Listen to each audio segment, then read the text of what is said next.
A 20-foot-tall inflatable orange baby with the face of President Donald Trump could float over Britain's parliament next month, one of many acts of protest planned to coincide with Trump's first visit to the UK. Since taking office, tens of thousands of demonstrators are expected to march in London, Scotland and elsewhere during his trip, which takes place amid a growing transatlantic trade war and global dismay at the treatment of immigrant families at the U.S. border. Britain is keen to reinforce its special relationship with Washington as it prepares to leave the European Union, a divorce that will shape the country's standing in the world. But Trump's visit has already been scaled down after months of back and forth. The president cancelled plans to open the new U.S. embassy in January, and his official state visit, opposed in a petition by at least 1.9 million Brits, appears to be on ice. Trump will instead pay a working visit on July 13 for bilateral talks with British Prime Minister Theresa May, a meeting with the Queen and possibly a round of golf in Scotland, where he owns 2 resorts. Sir Christopher Meyer, a former British ambassador to Washington and author of D.C. Confidential, said Trump's deeply controversial reputation made it unlikely he'll be strolling around Trafalgar Square or any other prominent sites that could pose a security risk.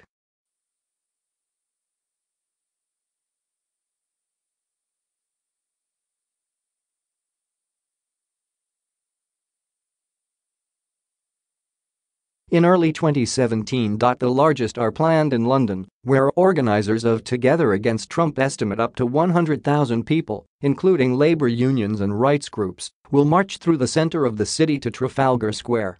The people behind last year's successful Women's March are staging a Bring the Noise rally earlier on the same day, to end in Parliament Square, opposite the House of Commons. You can already buy the t-shirt. We are planning a proper British welcome for Trump, said Shola Mos-Shogbamimu, 42, a co-organizer of the march and founder of Women in Leadership. Change for tolerance, justice, and equality is no longer jurisdictional but global, she said. We are our brothers and sisters' keepers.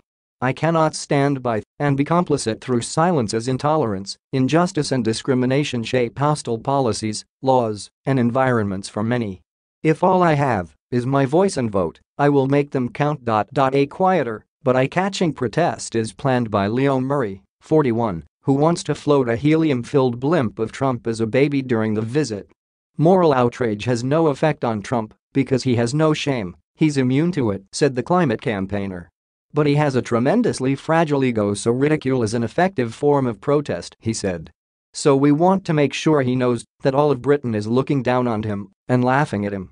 Crowdsourced funding for the specially commissioned $6,500 balloon was easily achieved, but Murray has yet to secure permission from city officials to tether the blimp to Parliament Square. However, he remains confident that his Trump baby will be in the skies over London. This is exactly the kind of non-violent but effective protest that they should be encouraging, he said. Deeply controversial. Permission for the blimp must come from London Mayor Sadiq Khan, who is among a series of high-profile British figures to have publicly clashed with Trump over everything from immigration to healthcare. Londoners were angered by the president's politicization of the deadly London Bridge terror attack in June 2017, in which he called Khan pathetic even as the city mourned the 8 victims. The two had locked horns previously. Khan, a Muslim, said in 2016 that Trump's proposed travel ban on Muslim nations was ignorant.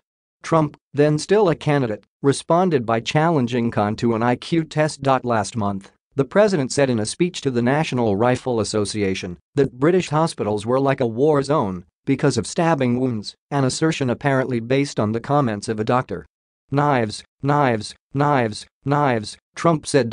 He has also been rebuked twice by Prime Minister May in January for retweeting inflammatory anti-Muslim and anti-immigrant videos originally shared by a far-right UK.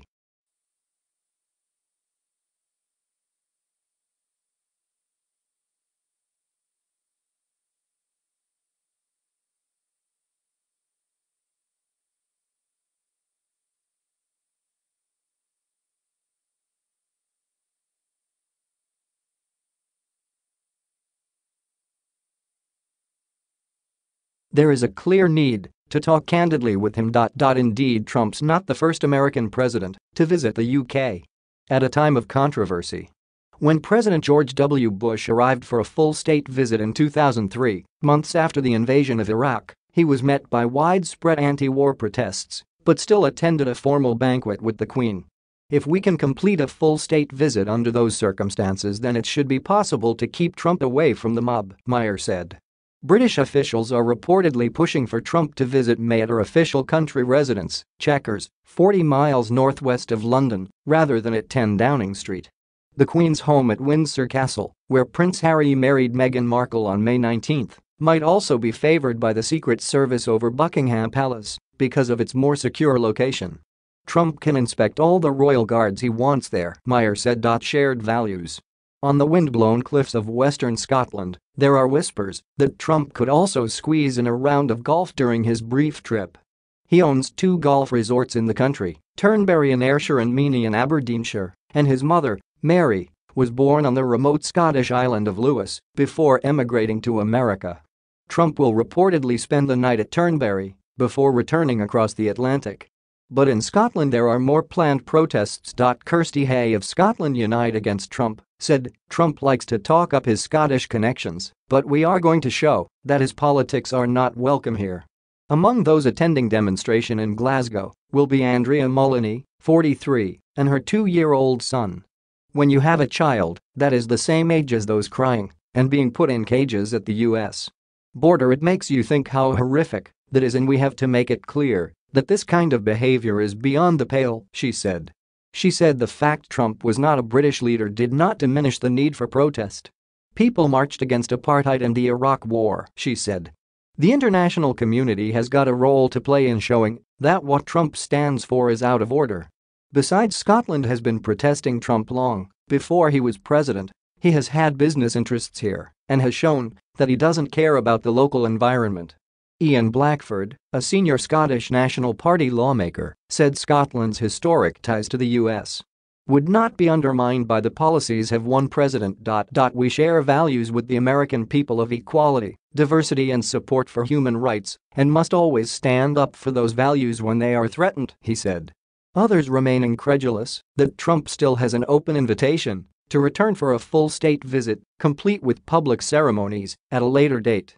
Opposition Labour Party leader Jeremy Corbyn said in an interview with Sky News on Friday that the trip should be delayed over Trump's immigration policies.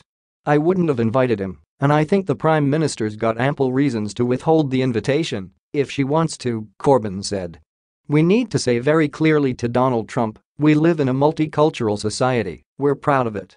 Get over it and start living in one yourself." In the House of Commons on Wednesday, Labour Party lawmaker Gavin Shuker asked May, "What does this man have to do to have the invitation revoked?" The Prime Minister replied, "When we disagree with the United States, we tell them so. But we also have some key shared interests, and it is right that we are able to sit down and discuss those with the president of a country with which we have had a long-standing and will continue to have a long-standing special relationship. So Trump will come to Britain, and Brits will almost certainly be out in force to make their feelings clear."